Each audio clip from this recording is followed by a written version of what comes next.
को काटती है तुम्हारे गर्दन को। किसको? गेहूं के नहीं, गेहूं को। गेहूं ठीक ना, के नहीं, गेहूं के नहीं बोलना, गेहूं को। चलिए अब फिर बोलती है now she said who will thresh the wheat. अब बोलिए इसको मैदा कौन है? थ्रेसिंग समझता है, थ्रेसर देखा है ना? तो जब गेहूं कट के घर में आता है तो क्या करते हो? डायरेक्टली खा लेते हो उसको? क्या करते हैं फिर? थ्रेसर देखा है ना? उसकी थ्रेसिंग करते हैं। तो अब मुर्गी बोल रही है कि इसको थ्रेसिंग कौन करता है? तो फिर वही बात है। फिर कौन बोला? डक बोली, नोट आई मतलब मैं नहीं। फिर कौन बोली? कैट, नोट आई। फिर कौन बोलेगा? नोट आई मतलब तो फिर मुर्गी बोली very well then I will मतलब मैं करता हूँ उसको। ठीक है? कौन क्या करता है? वो फिर थ्रेसिंग करता है। मुर्गी क्या किया फिर उसको? यानी उसको हिंदी में कहते हैं मैंजनी करना। उसका क्या किया? मैंजनी किया। लिटिल रेड है सो सी थ्रेश द व्हीट, तब उसकी मैंजनी कर देता है। अब फिर सवाल आता है क्या इतना में काम हो गया मेरा?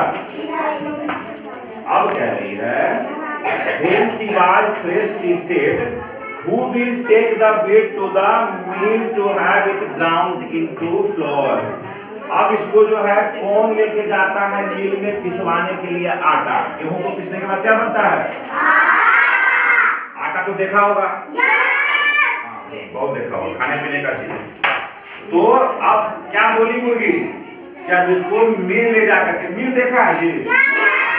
कैसा होता है मिल? लाठी से उसको चुरा जाता है ना? तब क्या होता है?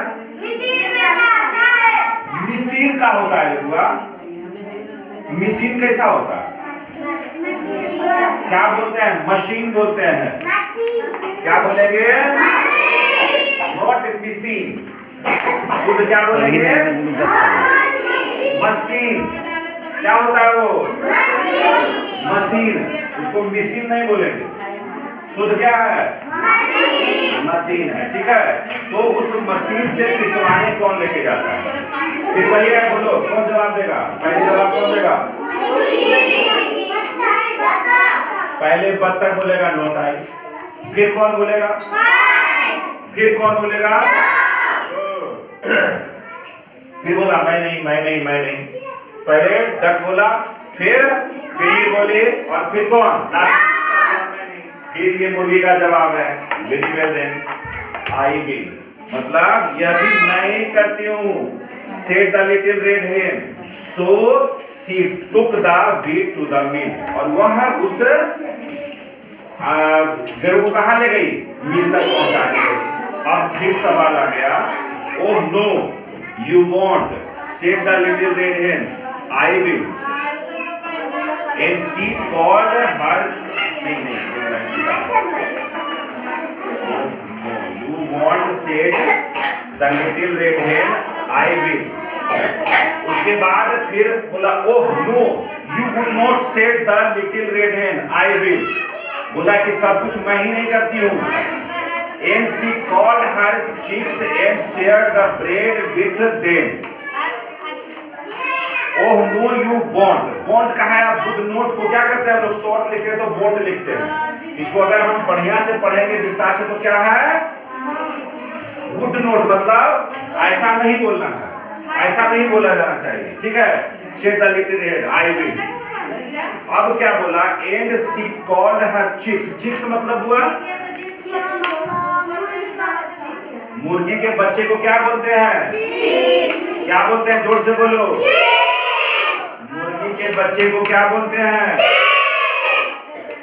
क्या बोला? चिप्स ना? तो क्या बोला? चिक्स। मुर्गी के बच्चे को क्या बोलते हैं? जब भी कोई पूछे तो बता दोगे आप? तो अपने चिक्स को क्या किया? Share the bread with them. रोटी बनाने के बाद उसको भी शेयर किया मतलब साझा करना। जैसे हम कुछ खा रहे हैं तुमको भी दे दो, तो क्या करते हैं? शेयर करना। किसी को कुछ अपना सामान देना क्या कहलाता है? इसका हिंदी होता है साझा करना या बांटना। ठीक है, वो ये रोटी अपने चूजे को खिलाई, कहानी में कुछ और नहीं है। लेकिन अब तुम्हारे लिए कहानी में क्या है कि वर्ड मीनिंग इसका याद कर लेना है। अगर स्टोरी के अंदर में कुछ और वर्ड आ रहे जिसका कि तुमको हिंदी नहीं पता हो, वो भी पूछ लेना है, उसको अंडरलाइन कर लेना है और संभव हो इसका प्रश्न उत्तर करने का प्रयास करना। नेक्स्ट क्लास में इसका क्वेश्चन आंसर भी करवा देंगे। ठीक है, कहानी अच्छी लगी? हिंदी पढ़ाते हैं। हाँ, तो अब रुको ना थोड़ा सा, पहले इसके बारे में तो बात कर लें। क्या इंग्लिश में कहीं कोई दिक्कत? कहानी समझ में आया? अब हमको इसका वर्ड मीनिंग समझ में आना चाहिए। अगर वर्ड मीनिंग याद करोगे तब ना हमको भी मजा आएगा कि बच्चा याद करके कल आ रहा है, तब तो हमको पढ़ाने में मजा आएगा। बोलो कौन कौन याद कर लेगा? पक्का ना? याद करके आओगे ना कल? देखो, जब तुम अपना होमवर्क करोगे तो हमको भी पढ़ाने में मजा आता है ना, तो होमवर्क करना है। ठीक है, और बस एक छोटा सा 5 मिनट का ब्रेक के बाद फिर हम हिंदी पढ़ा रहे हैं। चलो।